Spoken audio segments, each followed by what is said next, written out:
Salut à tous, on se retrouve pour l'épisode 3659 du Zap Image. On commence aujourd'hui, en ce mardi 19 mai, avec des anniversaires et on commence tout d'abord avec Riccardo Calafiori, donc l'arrière gauche d'Arsenal, donc le joueur italien fête aujourd'hui ses 24 ans, bon anniversaire à lui. Ou par exemple, il y a Malo Gusto, arrière droit français de Chelsea. Malo Gusto, n'oubliez pas, jouera la Coupe du Monde avec l'équipe de France, il fête aujourd'hui ses 23 ans. On continue, on va parler maintenant de ce qui s'est passé hier soir. Et tiens, on va parler de l'équipe de Calafiori, l'équipe de Arsenal qui jouait hier leur avant-dernier match cette saison en Première Ligue. Ils jouaient contre les avant-derniers du championnat, l'équipe de Burnley, qui est déjà reléguée en Championship pour la saison prochaine. Et Arsenal, comme souvent cette saison, ils n'ont pas marqué beaucoup de buts, mais ils prennent pratiquement jamais des buts. Donc du coup, un but suffit. Et c'est Kai Havertz qui a marqué sur corner à la 37e minute du match. Et du coup, Arsenal, avec une petite victoire 1-0, ça les rapproche encore très chaudement du titre de Première Ligue. Et à noter que le but de Kai Havertz, sur corner, on sait qu'ils sont très forts dans ce domaine-là. Donc c'est Bukayo Saka qui a tiré pour la tête de Kai Havertz. Donc Arsenal détient désormais le record de buts inscrits sur corner sur une saison de Première Ligue.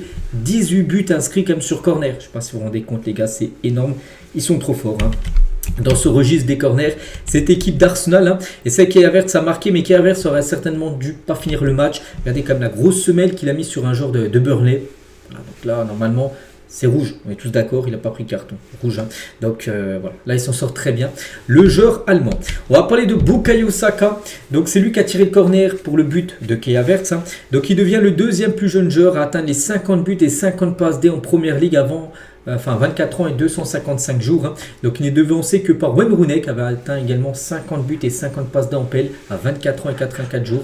Donc voilà. Donc lui il fait un peu moins bien on va dire que Wayne Rooney parce qu'il a eu ce record plus jeune Wayne Rooney, mais voilà, 24 ans et 255 jours, et ça fait déjà 50 buts et 50 passes D, parce que hier c'était sa 50e passe D en Première Ligue pour Bukayo Saka. Toujours avec Arsenal, regardez avant le match, la grosse ferveur des supporters d'Arsenal devant l'Emirates Stadium. Les Gunners disputent donc hier soir contre Burnley leur dernier match à domicile de la saison et beaucoup de supporters étaient là avec des fumigènes rouges pour leur envoyer de la force pour qu'ils gagnent déjà le match, ce qu'ils ont fait hier. Puis maintenant il reste plus que 2 matchs. Alors, on sait pour Arsenal pour valider la Première Ligue et ensuite ça sera la Champions League. Pour les Gunners, c'est Mikel Arteta en interview à la fin du match, il a dit: je vous remercie, je vous dis à bientôt à Selhurst Park, donc c'est le stade de Crystal Palace où se jouera le dernier match d'Arsenal dimanche prochain pour la dernière journée, où s'il gagne ça sera fait, et bien sûr à Budapest pour la finale de Ligue des Champions le 30 mai prochain face au PSG. Donc Arsenal est à les 2 prochains matchs, ils gagnent leurs 2 matchs les gars, ils gagneront la Première Ligue et la Ligue des Champions. L'appel ils l'ont plus gagné depuis 2004, ça fait plus de 22 ans, et la Ligue des Champions ils n'ont jamais remporté. Voilà, donc là ils sont dans une période la plus importante de leur histoire. Ils peuvent marquer l'histoire Arsenal en gagnant leurs 2 prochaines rencontres. On verra. Mais c'est vrai que cette année ça sent très bon quand même. Pour les Gunners, c'est regarder le classement. Donc Arsenal 37 matchs joués, 82 points. Et Manchester City 77 points, donc 5 points d'écart. À noter que City a un match en retard, donc City joue ce soir à Bournemouth. Il y aura également un Chelsea Tottenham.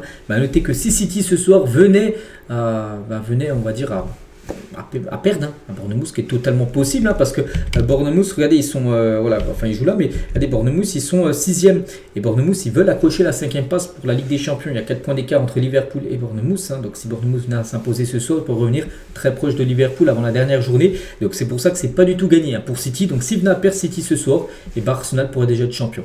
Voilà, ce soir, en cas de défaite de Manchester City ce soir. Et notez que Tottenham qui joue ce soir du côté de Chelsea en cas de victoire des Spurs, le maintien sera acquis. On peut voir qu'ils ont 2 points d'avance sur West Ham. Donc s'ils gagnent, ils seront à 41 points. Donc il ne restera plus qu'un match à jouer. Donc ça sera fait. Donc voilà, on en reparlera demain de ces 2 matchs pour clôturer cette 37e journée du côté de la PL. On bascule sur une autre équipe, un autre championnat, une autre équipe. On va parler du PSG. Voilà, regardez les Parisiens avec le titre de champion de France saison 2025-2026, parce qu'on sait que ça a été quand même un manque de respect total de la LFP, voilà, de les avoir fait fêter le titre là devant le parcage, sur le côté de la pelouse lors du dernier match contre le Paris FC. Donc ils ont fêté ça ensemble, les Parisiens, par rapport à ce nouveau titre de champion de France, le 14e pour l'équipe parisienne. Et concernant Ousmane Dembélé qu'on avait parlé hier, parce qu'il était sorti sur blessure, donc officiel touché au mollet droit, Ousmane Dembélé donc restera en soins au cours des prochains jours. Donc pour l'instant on ne sait pas vraiment ce qu'il a, mais quand c'est ça, c'est dire en gros qu'il aurait été forfait s'il y aurait eu un match là prévu dans 3-4 jours, donc après la finale et dans 11 jours. Donc, pour l'instant la participation de Dembélé à la finale de Ligue des Champions n'est pas remise en cause. Pour l'instant, voilà, on ne sait pas trop s'il sera là ou pas. On espère voilà, qu'il soit présent, mais voilà, il va être en soins. Là, il ne pourra même pas participer au futur entraînement du PSG. Il reviendra un peu plus tard pour voir si ça sera possible ou pas. Ce sera un gros coup dur voilà, pour le PSG de se priver d'Ousmane Dembélé pour la finale, donc prévue, comme j'ai dit, dans 11 jours. On continue, on change de club. On va parler maintenant du Real Madrid. Et tiens, il y a 8 ans, jour pour jour. Et ben, c'est un 19 mai. Et ben, Cristiano Ronaldo inscrivait son 450e et dernier but avec le Real Madrid. Donc le tout pour seulement 438 matchs joués, il a marqué 450 buts. Donc il a plus marqué de buts que de matchs joués. Et en plus, on peut rajouter au moins plus de 130 passes D. Voilà, donc les stats exceptionnelles de CR7. Donc il y a 8 ans, il marquait son dernier but. Et puis après, quelques semaines après, on apprenait son départ. C'était à la Juventus Turin qui rejoignait. C'était en 2018. Et à noter que lors de cette équipe du Real Madrid qui avait enchaîné quand même 3 Ligues des Champions d'affilée, remportées 2016, 2017 et 2018. Et ben la boucle est bouclée. Plus aucun joueur ne jouera au Real Madrid la saison prochaine parce qu'il ne restait plus qu'un Carvajal. Et hier, on a appris le départ de Dani Carvajal en fin de saison. Il est en fin de contrat. Le Real Madrid ne prolongera pas le contrat du joueur et c'est officiel. Il y a eu un communiqué de la part du club. Et du coup, voilà, cette équipe, la boucle est bouclée. Donc en 2017, Pepe a quitté le club. Donc Ronaldo, après Ramos, Varane, Zidane. Le coach, bien sûr, Zizou, Benzema en 2023, Modric, Vasquez en 2025. Donc voilà, tous les joueurs, en gros, qui avaient fait le 3 Ligues des Champions d'affilée, il n'y en a plus un maintenant qui est du côté du Real Madrid. Fin de cycle du côté de cette équipe. Et concernant Dani Carvajal, donc le dernier qui est encore là, et Dani Carvajal au Real Madrid, c'est quand même exceptionnel. Son palmarès, 6 Ligues des Champions remportées, 6. Il a plus remporté de LDC que de Coupe du Roi. Il en a remporté seulement 2 au Real, alors que la Ligue des Champions, normalement, c'est le trophée le plus compliqué à remporter, pas pour lui, 6 Ligues des Champions. Donc 6 Coupes du Monde des clubs remportées, 5 Super Coupes d'Espagne, 4 Ligas, 4 Super Coupes d'Espagne et 2 fois la Coupe du Roi. Ce qui fait un magnifique palmarès bien sûr pour Dani Carvajal. Et Carvajal finit deuxième en tant que joueur le plus titré du côté du Real, parce que c'est toujours Modric. Modric, 28 trophées. C'est vrai que cette saison, Carvajal aurait pu dépasser Modric, qui était parti la saison dernière. Si le Real aurait gagné au moins 1, voire peut-être 2 trophées, il aurait été premier. Le Real Madrid a fait saison blanche, donc il reste du coup à 27 trophées. Donc Modric 28, Nacho 26, Marcelo 25, comme Benzema 25 également trophées remportés du côté du Real Madrid. Et c'est vrai que Dani Carvajal, il aura fait toute sa carrière au Real. Après, on ne sait pas s'il continuera sa carrière, il ira dans un autre club ou prendra sa retraite, je ne sais pas. Mais en tout cas, regardez, à l'époque, quand il était tout jeune, bien sûr, Dani Carvajal. Donc voilà. C'est vrai qu'il y en a beaucoup qui lui disent en gros qu'il aurait dû partir quand il est à son prime en légende, parce que un peu à l'image de Toni Kroos. C'est vrai que Toni Kroos, il est parti peut-être au bon moment, parce que depuis son départ, on sait que le Real Madrid a quand même chuté. Donc lui, il est parti, il a peut-être fait 2 ans de plus que Toni Kroos, on va dire. Et c'est vrai que les 2 années ont été compliquées pour Dani Carvajal. C'est vrai qu'il y en a qui aiment bien partir quand ils sont au sommet, un peu comme j'ai dit, comme Toni Kroos. Alors que voilà, lui il est parti, on va dire, dans une période très compliquée quand même du côté de Madrid. Et Dani Carvajal a venu, merci pour tes mots mon ami, parce qu'il a reçu énormément de messages, pratiquement tous les joueurs du Real Madrid, même des joueurs qu'il a pu connaître le passé, lui ont envoyé un message, et par rapport à Vini, il a dit merci. Donc tu vas continuer à nous apporter beaucoup de joie et porter ce logo au plus haut une fois de plus. Voilà le message de Carvajal pour Vini qui lui avait remercié par rapport à tout ce qu'il avait apporté du côté du club madrilène. Voilà ce qu'il y a à dire sur Dani Carvajal. N'oubliez pas que le joueur toujours du Real, parce qu'il jouera, il y a encore un match pour le Real Madrid, ça sera dimanche. On pense qu'il jouera, ce sera le dernier match, sera à domicile, il y aura certainement une cérémonie de départ, d'adieu pour le joueur. Et à noter qu'il est capitaine numéro 1. Donc du coup, le capitaine numéro 1 saison prochaine sera bien Federico Valverde, qui sera le capitaine du Real Madrid la saison prochaine. Cette saison, c'était le numéro 2. Donc là, il va passer du coup numéro 1.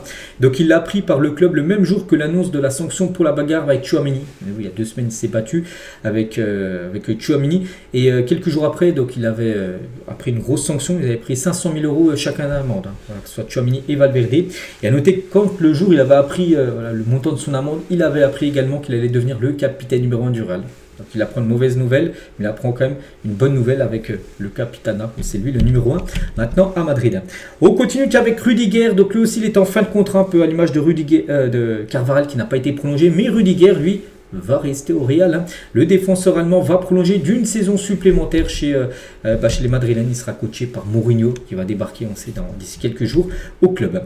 Concernant notre défenseur, donc l'avenir de Raúl Asensio du côté du Real, lui est très incertain, c'est vraiment pas sûr qu'il reste du côté de Madrid. On sait qu'il y aura beaucoup de mouvements dans le secteur défensif. Tiens, déjà, comme je dis, Carvajal qui part, David Alaba, partira aussi. Il est en fin de contrat, c'est sûr et certain qu'il partira. Il y aura aussi une cérémonie pour lui de départ dimanche prochain.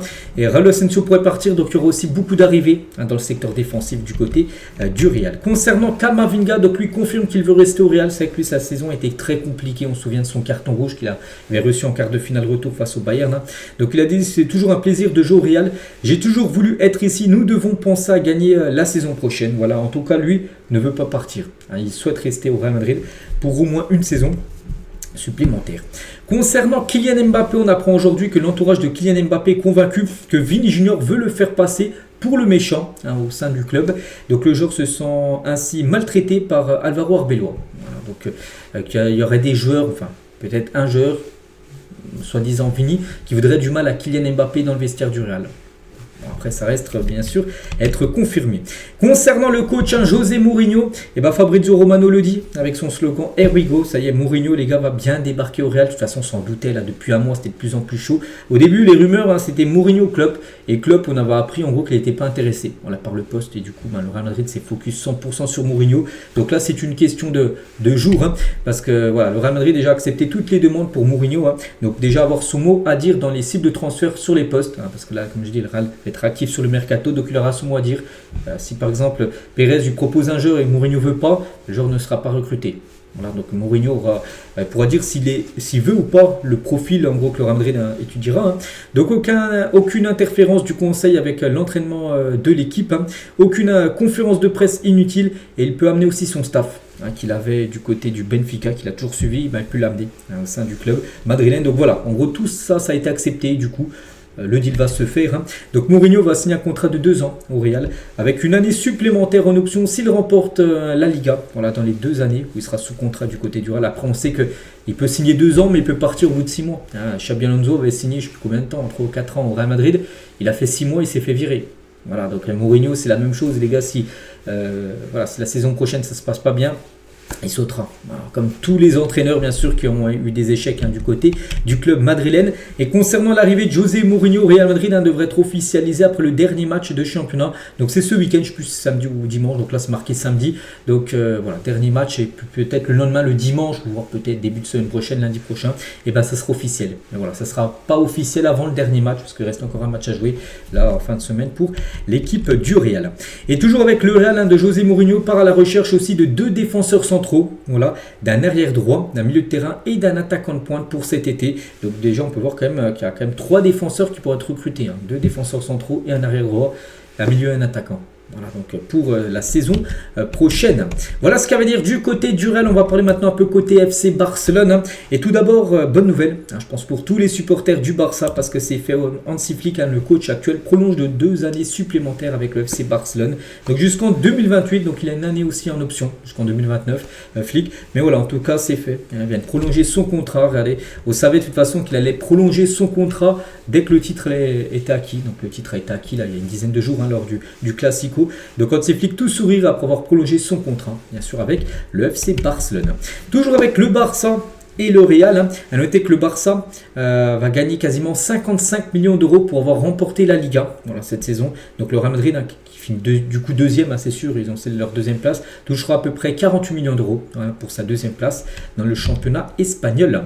Toujours avec le FC Barcelone, fait tout pour garder Cancelo. N'oubliez pas que le joueur est très apprécié déjà par Hansi Flick, mais surtout il n'appartient pas au Barça, il est prêté par Al Hilal. Donc il va falloir encore trouver une formule pour le conserver. Le club et le joueur ont déjà un accord pour les 2 prochaines saisons, mais les Saoudiens d'Al Hilal exigent désormais au moins 10 millions d'euros. Le Barça veut faire baisser la note et serait prêt à inclure un joueur comme Marc Casado dans la transaction. Donc Casado du côté d'Al Hilal, et du coup Cancelo restera au Barça. Voilà, ça pourrait être ça, parce que le Barça va absolument garder Cancelo pour le futur, et il pourrait même signé pour 2 ans. Donc Cancelo encore un contrat d'1 an, jusqu'en 30 juin 2027 du côté du club d'Al Hilal. Marcus Rashford, donc lui n'a pas pu faire ses adieux au Camp Nou avant-hier lors du match contre le Betis. Donc avant-hier, le Barça a disputé son dernier match au Camp Nou de la saison, et l'ailier gauche prêté par Manchester ne sait pas où il jouera la saison prochaine. C'est vrai que lui, c'est un gros point d'interrogation. De toute façon, tout sera décidé. Il est en fin de contrat dans 1 mois et 11 jours, exactement le 30 juin prochain. Donc là, voilà, le Barça va décider s'ils vont le conserver ou pas. Après, le Barça, pour l'instant, ne veut toujours pas lever les 30 millions d'euros demandés par Manchester United pour son option d'achat. Donc la raison après de son absence avant-hier, il a ressenti une gêne à l'entraînement la veille du match. Donc samedi, et Flick a préféré le préserver pour le déplacement à Valence, qui a ce week-end, et surtout la Coupe du Monde, pour prendre aucun risque. Donc voilà, donc du coup il n'a pas pu faire ses adieux, parce que peut-être s'il n'est pas conservé, il n'aura pas pu faire ses adieux aux supporters du Barça, avec le prochain match sera à l'extérieur pour le FC Barcelone. Toujours avec le Barça, Bernardo Silva a été proposé au FC Barcelone, mais le club catalan estime que son milieu est déjà complet, parce que Bernardo Silva, on sait que c'est officiel, le joueur de 31 ans, quittera officiellement Manchester City à la fin de la saison. Donc il reste plus beaucoup de matchs, il reste plus que 2 matchs à jouer ce soir et ce week-end. Voilà pour Silva, puis après fin de saison. Et du coup, voilà, il y a le Barça, il y a la Juve aussi, je peux voir aussi le Benfica qui est intéressé. Donc en tout cas, lui préférait le Barça, mais pour l'instant, le milieu est complet du côté du FC Barcelone. Toujours dans cette équipe, j'ai regroupé les infos bien sûr sur le Barça, on va parler de Fermin Lopez et c'est un gros coup de jour, une catastrophe, on peut prendre ce mot catastrophe. Donc il a commencé titulaire lors du match contre le Betis, il est sorti à la mi-temps. Et il y avait des gros doutes, et oui, officiel, Fermin Lopez est forfait pour la Coupe du Monde. Et ça, c'est une catastrophe parce que c'est un très bon joueur, Fermin Lopez. Donc il souffre d'une fracture du 5e métatarsien du pied droit. Voilà, c'est une blessure, je crois qu'à l'époque, avec Neymar, quand il était au PSG, souvent il était blessé pendant de nombreux mois. Et c'est la blessure là, de Fermin Lopez. Donc il va être opéré dans les prochains jours. Donc opération, dire forfait pour de nombreux mois. Donc la Coupe du Monde qui commence dans 4 semaines. C'est plus possible. Donc la liste de l'Espagne n'a pas encore été dévoilée, devrait être dévoilée aujourd'hui ou demain là, parce que pratiquement toutes les listes ont été dévoilées. Donc pour Fermin Lopez, les gars, pas de Coupe du Monde. Voilà, c'est un gros coup dur. Lamine Yamal apporte son soutien à Fermin Lopez en story Instagram. Nous le ferons pour toi, mon guerrier. On le fera pour toi, par exemple, de gagner cette Coupe du Monde. Voilà. Ça, c'est un gros coup dur pour le Barça, mais bon, il ne reste plus qu'un match, ok, mais surtout pour le joueur et la sélection espagnole. Et en parlant de Lamine Yamal, donc lui blessé depuis quelques temps, souvenez-vous, c'était blessé en tirant un penalty. Je ne sais plus c'était quel match, mais là il y a à peu près déjà un mois, une blessure musculaire. Donc Lamine Yamal devrait manquer le premier match avec l'Espagne pour la Coupe du Monde. Il y a aussi de sérieux doutes pour le deuxième match le 21 juin. Donc je crois le premier match, je ne sais plus, il doit être avec dans le groupe du Cap-Vert et de l'Arabie Saoudite et de l'Uruguay. Voilà l'Espagne, donc il devrait louper le match contre le Cap-Vert et contre l'Arabie Saoudite. Lamine Yamal, il pourrait peut-être revenir pour le 3e match contre l'Uruguay. Enfin, c'est ce qui se dit actuellement. On quitte, on va plus parler du Barça, on va parler d'un ancien coach du Barça, et il a cité Pep Guardiola. Et Guardiola, depuis quelques semaines, on se dit il est proche de partir, et oui, il va bien quitter Manchester City, c'est quasiment sûr, même c'est sûr à 99,9%. Guardiola et City, c'est terminé. L'entraîneur espagnol quittera bien les Citizens cet été après plus de 10 ans passés au club de Manchester City où il a remporté, samedi dernier, lors du match à la FA Cup, son 20e trophée en 10 ans. Ça fait comme 2 trophées par an, un palmarès exceptionnel. Donc voilà, Guardiola, c'est fini. Donc il annoncera son départ après le dernier match de la saison. N'oubliez pas qu'il joue ce soir. Ou il peut peut-être l'annoncer même au milieu de semaine si City n'a pas gagné ce soir et du coup serait plus possible de gagner la première ligue. Il pourrait peut-être l'annoncer là dans les prochains jours bien sûr. Donc voilà, concernant Guardiola c'est fini. Et Enzo Maresca va devenir le nouveau coach de City. Il avait quitté Chelsea il y a quelques temps et c'est vrai que déjà à l'époque quand il avait quitté Chelsea, il y avait des infos qui disaient en gros il avait quitté Chelsea parce qu'il va prendre la tête de City la saison prochaine. Donc tout est en train de se mettre en place, voilà, parce que même Fabrizio Romano, quelqu'un de très fiable, pour aller sur son compte Twitter, urgent, Enzo Maresca, un accord verbal total avec City, ça y est, donc ça y est en français c'est here we go, Enzo Maresca à City. Donc on se dit que voilà, si Fabrizio Romano dit ça, c'est quoi là? C'est que Pep Guardiola va annoncer là dans la semaine son départ. Enzo Maresca va être son remplaçant. Mais pas qu'Enzo Maresca était l'adjoint de Pep Guardiola à City il y a quelques années. Donc voilà, tout est en train de se mettre en place. Et c'est quand même une grosse info, parce que Pep Guardiola, ça faisait 10 ans qu'il était entraîneur de Manchester City avec le départ de Pep Guardiola. Donc ça pourrait rendre le transfert de Rodri au Real Madrid plus facile. Voilà, parce que Rodri il a été très attaché bien sûr à Pep Guardiola. Et vu que Guardiola va partir, Rodri qu'on a beaucoup annoncé au Real, tout pourrait s'accélérer. A noter d'autres coachs aussi qui pourraient partir. Tiens, Antonio Conte, l'entraîneur de Naples, a décidé de quitter Naples à la fin de la saison. Ça aussi, c'est une grosse info. Il renoncera à sa dernière année de salaire et toute indemnité, environ 18 millions d'euros bruts. Sarri est la priorité pour lui succéder. Sarri, qui a déjà coaché Naples dans le passé, devrait revenir sur le banc de Naples. C'est pas encore officiel. Un peu comme Guardiola. Maresca, c'est pas encore officiel, mais bon, si ça commence à sortir comme ça, c'est qu'il y a de fortes chances que Conte quitte le club de Napoli. Pourtant son deuxième, ils joueront la saison prochaine la Ligue des Champions, mais il va partir. Concernant Antoine Comboiré, le coach du Paris FC, donc lui devrait rester l'entraîneur du Paris FC la saison prochaine, pas de départ. Mais juste on va parler, toujours du côté du Paris FC, de Ciro Immobile, l'attaquant italien, et devrait déjà quitter le Paris FC 6 mois après son arrivée. Il arrive en janvier lors du mercato hivernal. Il ne restera pas. Il a marqué seulement 2 buts. C'est pas fou pour un joueur qui avait fini quand même il y a quelques années meilleur buteur de la Serie A sur une saison quand il a fini à plus de 37 buts avec la Lazio une année. Bon bref, seulement 2 buts en 6 mois. Même s'il a émis le désir de rester, son avenir s'inscrit sûrement loin du club parisien. Il ne sera pas retenu. Pour revenir sur les entraîneurs, on va parler d'Abi Bey. Donc lui, je vois pas comment il peut rester à l'OM. Regardez, en plus avec une note moyenne de 4,82 sur 10. Abi Bey prend la deuxième pire moyenne de note de journal d'équipe sur les entraîneurs de cette saison. Seul Stéphane Lemignan, donc entraîneur de Metz qui a été viré en milieu de saison, fait pire. Voilà, en gros que Abi Bey. Voilà, donc ça va être compliqué pour lui. C'est vrai qu'il devrait être viré très prochainement, je pense, Abi Bey. Bruno Genesio, l'entraîneur actuellement de Lille, a récemment échangé avec la direction de l'OM. Voilà. Donc l'intérêt marseillais ne le laisserait pas insensible. Olivier Létang n'aurait pas encore abandonné l'idée de le conserver, parce qu'à Lille, il souhaiterait le conserver, mais peut-être Bruno Genesio, s'il voit l'offre de Marseille arriver, il pourrait peut-être dire oui et accepter ce poste d'entraîneur de Marseille pour la saison prochaine. Toujours à Marseille, on a appris également aujourd'hui le départ en fin de saison de Benjamin Pavard, c'est lui qui l'a annoncé. Je ne vais pas tout lire, mais une page se tourne aujourd'hui avec l'OM. Voilà. Je repars avec beaucoup d'émotions, des souvenirs forts et l'image d'un vestiaire resté uni jusqu'au bout. Je souhaite le meilleur à l'OM pour la suite. Donc voilà, Pavard partira. N'oubliez pas que Pavard était prêté par l'Inter Milan. Voilà. Donc Marseille a une option d'achat 15 millions d'euros qu'ils ne lèveront pas. Voilà, donc c'est pour ça qu'il a appris en gros que Marseille n'a pas levé son option d'achat et du coup il part. Voilà, c'est officiel. Il retourne à l'Inter. À noter que l'Inter ne souhaite pas le conserver. Donc ça sera de nouveau un prêt ou un transfert définitif pour Benjamin Pavard. On a appris également le départ de Valentin Barco, très bon joueur, joueur argentin, l'un des meilleurs joueurs comme de Strasbourg cette saison. Il annonce son départ de Strasbourg. Voilà, vous pouvez voir aussi son long message qu'il a pu mettre. Je vais lire quelques phrases. Voilà, aujourd'hui, je dois faire mes adieux à ce club où je suis arrivé plein d'enthousiasme. Voilà, en gros, il est resté au cours de cette année et demie. J'ai vécu de très bons moments. Voilà. Merci beaucoup pour cette année et demie et bonne chance pour l'avenir. Merci Strasbourg. Donc voilà, lui aussi les gars, c'est officiel. Voilà, quitte son club actuel. Voilà ce qu'à dire sur quelques départs. De toute façon, là on arrive sur la fin de saison, il va y avoir de plus en plus. Là c'est le mercato qui arrive. N'oubliez pas que j'ai une chaîne mercato les gars, où j'envoie beaucoup d'infos encore plus. Donc n'hésitez pas à la suivre. On continue, on va parler maintenant de la sélection brésilienne parce que hier soir la liste a été dévoilée pour le Brésil. À noter que les 3 matchs du Brésil. Brésil-Maroc le 14 juin à minuit, énorme match. Brésil-Haïti le 20 juin à 2h30 et Écosse-Brésil le 25 juin à minuit. Donc ça y est, on connaît tous les joueurs retenus du côté du Brésil. Donc voilà, je vais pas tous les citer, mais Neymar est là. Neymar, c'est vrai que les gars, ça a été la question sur de nombreuses semaines, nombreux derniers mois. Est-ce qu'il va être là, est-ce qu'il n'a pas été là au mois de mars, lors de la dernière trêve du mois de mars. Il n'a pas été présent. Mais il est bien présent pour la liste la plus importante, la liste de la Coupe du Monde. Il est présent, Neymar. A noter que Rafinha, Vini Junior, Hendrick, joueur qui retourne au Real, mais joueur qui était prêt à Lyon, est bien là. Son prêt était très bon et du coup il a été conservé. Peut-être serait resté au Real, peut-être il n'aurait pas été pris. A noter que Marquinhos est présent, ou Paqueta, Guimarães, Fabinho, Danilo, Casemiro, Wesley, ou même Alisson Becker, le gardien de Liverpool. Donc voilà, le groupe du Brésil. Donc nous on va parler de Neymar, bien sûr. Donc officiel, Neymar ira bien à la Coupe du Monde. Il est bien dans le groupe de 26 joueurs. Chaque sélectionneur a une liste de 26 joueurs à donner. Donc Neymar est dedans.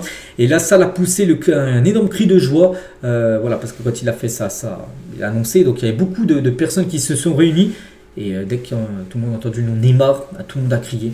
Il y a eu même des personnes, regardez, il y a eu même des fan zones, les gars, au Brésil, pour juste l'annonce de la liste. Et tout le monde était silencieux quand ça disait joueur, puis quand ça arrivait au nom Neymar, c'est comme s'ils avaient gagné la Coupe du Monde. En gros, pour les supporters brésiliens, parce que beaucoup voulaient qu'il soit là, bien sûr, Neymar. Donc les joueurs, la pression populaire, tous les fans du football, tout le monde voulait Neymar à la Coupe du Monde 2026. Donc Ancelotti, le sélectionneur, avait-il vraiment le choix de ne pas prendre Neymar? Parce que c'est vrai que s'il n'aurait pas été pris, il aurait été énormément critiqué. Ancelotti, c'est sûr, surtout si le Brésil aurait fait une mauvaise Coupe du Monde, ils auraient dit Ancelotti n'a pas pris Neymar, c'est pour ça que le Brésil a floppé. Bon, peut-être qu'ils flopperont quand même avec Neymar, j'en sais rien, mais il était quasiment obligé de le prendre. Vu la pression qu'il a reçue, Ancelotti, il savait qu'il était obligé de le prendre. Voilà, à part s'il aurait été vraiment blessé, c'était pas possible de le prendre. Donc là, il a pu jouer les derniers matchs, tout ça. c'était obligatoire voilà, qu'il soit là. Et Neymar, hein. Et officiel, Neymar est appelé donc, pour la Coupe du Monde. Hein. Donc il aura réussi son incroyable pari, disputer son 4e et sans doute dernier mondial. On ne pense pas qu'il sera le prochain. N'oublie pas que Neymar, les gars, oui, depuis quelques années, hein, il a eu des blessures. Hein. Quand il était à Al-Hilal, tout ça, il avait fait le pari fort quand même de retourner au Brésil jouer, à Santos. Il aurait pu rester en Europe, continuer à jouer. Enfin, il était à Lille, c'était pas en Europe, mais il aurait pu revenir dans une équipe européenne. Mais non, il a voulu revenir au Brésil, revenir dans son club formateur Santos pour essayer de mettre toutes ses chances de son côté pour jouer. Et bah, cette Coupe du Monde, et ça y est, maintenant il la jouera bien, cette Coupe du Monde. Parce qu'elle est dans la liste. Hein. Donc Neymar en Coupe du Monde, en plus, c'est des stats vraiment bien bonnes. Hein. 13 matchs, 8 buts, 3 passes D. Bon, après. Il n'y a pas la victoire finale, il n'y a pas une Coupe du Monde gagnée, ça sera son gros objectif, hein, sûr pour lui.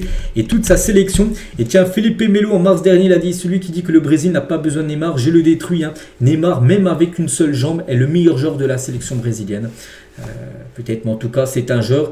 Après, je ne sais pas s'il sera titulaire tous les matchs, j'en sais rien. Voilà, peut-être qu'il choisira les matchs ou le mettra titulaire, Neymar. Mais c'est un joueur, on sait, les gars, s'il retrouve sa magie, hein, parce qu'il va essayer de se mettre physiquement à 100% pour cette Coupe du Monde. C'est un joueur qui peut débloquer n'importe quelle rencontre. Hein. Et Carlo Ancelotti justifie la sélection de Neymar pour la Coupe du Monde. Hein. Beaucoup de questions en interview, après en conférence de presse, ont été tournées sur Neymar. Pourquoi vous l'avez pris alors qu'au mois de mars, hein, vous ne l'avez pas pris. Hein. Donc il est en bonne forme physique. Il a dit Neymar sera un joueur très important pour nous à la Coupe du Monde. Nous avons passé toute l'année à analyser Neymar. Hein. Nous avons réalisé que ces derniers temps, il avait de la bonne régularité et était en bonne condition physique voilà, pour jouer cette Coupe du Monde. Hein. Et il a dit également au sujet de Neymar, hein, j'ai reçu beaucoup de conseils de journalistes, de chanteurs, d'influenceurs, de commentateurs, de joueurs, d'anciens joueurs, en gros pour dire voilà, que Neymar, il fallait qu'il soit pris hein, par rapport à la pression, hein, même des chanteurs, peut-être des gens qui connaissent rien au football, hein, des fois peut-être dans l'interview ils disaient j'espère qu'Ancelotti va prendre Neymar, tout ça, alors qu'ils connaissent rien au football, des influenceurs, tout ça, voilà.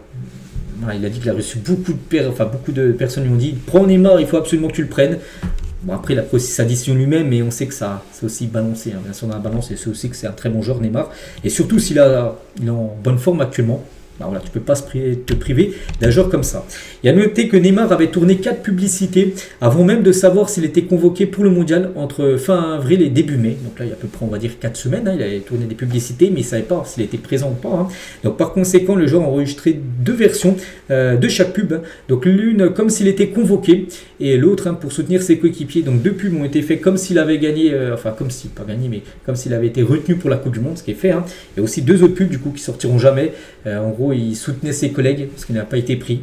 Voilà, donc du coup, ça sera seulement les pubs hein, où il sait qu'il est convoqué qui sortiront. Et toujours avec Neymar, donc c'est vrai que lui qui a vu grandir Rafinha et Vini, maintenant les trois hein, seront peut-être l'attaque, hein, bien sûr, du côté du Brésil. Hein. Pour cette Coupe du Monde, et c'est vrai que la dernière danse au mondial pour ces trois-là, c'est sûr, hein, donc CR7, Messi et Neymar, on ne pense pas qu'ils seront là pour la prochaine, même si Ronaldo, je suis sûr, il serait capable d'y aller, surtout que c'est au Portugal la prochaine, hein, Portugal, Espagne, Maroc. Bon, en tout cas, on se dit que les trois là vont certainement jouer leur dernière Coupe du Monde. Voilà, donc c'est incroyable, on est très content qu'ils soient tous là. Et à noter que Neymar, hein, donc, il fait le bonheur des uns mais le malheur des autres. João Pedro, du coup, c'est lui qui n'a pas été pris. João Pedro avait été pris lors de la dernière liste au mois de mars. Hein, et du coup, c'est son nom qui a été enlevé pour mettre Neymar. Voilà. Et João Pedro, l'attaquant de Chelsea, peut-être futur attaquant du Barça, parce qu'actuellement le Barça est sur le jeu. Hein. Donc il y a quelques jours, il a dit Neymar est notre idole hein, à tous. J'espère qu'il sera à la Coupe du Monde avec moi. Donc il a la Coupe du Monde, il est content, mais il n'y a pas lui. Voilà, donc pour João Pedro, hein, ça doit être un très gros coup dur. Et João Pedro, tiens, le 30 mars dernier, il avait dit, hein, avant il y avait Ronaldo, Ronaldinho, Romario, mais si vous regardez le Brésil, à l'heure actuelle, a des joueurs de ce calibre aujourd'hui, hein, donc il y a Vini, Rafinha, moi, Estevao aussi, donc Estevao n'a pas été pris lui parce qu'il est blessé, hein, sinon je pense qu'il aurait été pris, mais il avait mis Vini, Rafinha qui sont pris, mais c'était lui aussi, il a dit moi-même, enfin moi voilà, je suis un joueur du calibre de Ronaldo, Ronaldinho, et en gros, non, il est bien absent de cette Coupe du Monde, hein. Et João Pedro réagit à sa non-sélection, hein, j'ai essayé de donner le meilleur de moi-même tout le temps, malheureusement il n'a pas été possible de réaliser ce rêve de représenter mon pays pour la Coupe du Monde, hein. Mais je reste calme et concentré comme j'essaie toujours de l'être, hein. Les jeux, les frustrations font partie du football. À partir de maintenant, je souhaite bonne chance à tous ceux qui ont été sélectionnés. Je serai juste un autre supporter, les encourageant à ramener le 6e titre à la maison. Voilà ce qu'il a pu mettre sur son compte Instagram, João Pedro. Voilà, après, où il a appris tout simplement qu'il n'a pas été convoqué. Et c'est que la famille de João Pedro, les gars, s'était réunie, a attendu toute la soirée qu'Ancelotti dise le nom du joueur de Chelsea en vain. Parce qu'il y a beaucoup de familles en gros qui se réunissent voilà, quand c'est pour l'annonce. Hein, donc ils ont attendu, voilà, attendu, puis son nom n'est jamais sorti. Voilà, donc il y avait beaucoup de déceptions du côté de la famille de João Pedro. On va parler d'Hendrick.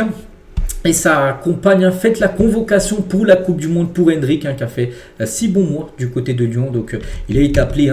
Et Hendrick, par rapport à sa première Coupe du Monde, il a dit: merci mon Dieu, le Seigneur est merveilleux. Ma première Coupe du Monde avec la plus grande sélection du monde. Je ne peux que remercier Dieu pour ce moment. Maintenant, il s'agit de représenter notre nation. Allons-y à fond, tous ensemble, toujours. Voilà ce qu'il a pu mettre sur son compte X.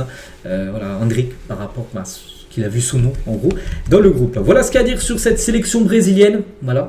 On continue avec d'autres sélections qui ont été dévoilées comme la sélection croate. Une belle équipe la Croatie. N'oubliez pas que là ces derniers temps, ils vont quand même loin en Coupe du Monde. En 2022, ils ont atteint les demi-finales. Ils avaient perdu contre l'Argentine.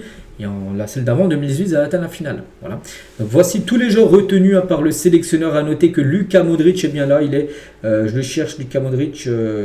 Enfin, je le vois pas, mais bon, il doit être par là. Je sais pas, il doit être par là-dedans. Bon, bref, 5e Coupe du Monde. Voilà pour Luka Modric. Voilà, donc je cherche, je regarderai après, mais voilà, il doit être par là, mais je le vois pas. Officiel, donc la liste de l'RDC. Aussi, n'oubliez pas qu'ils étaient passés par les barrages.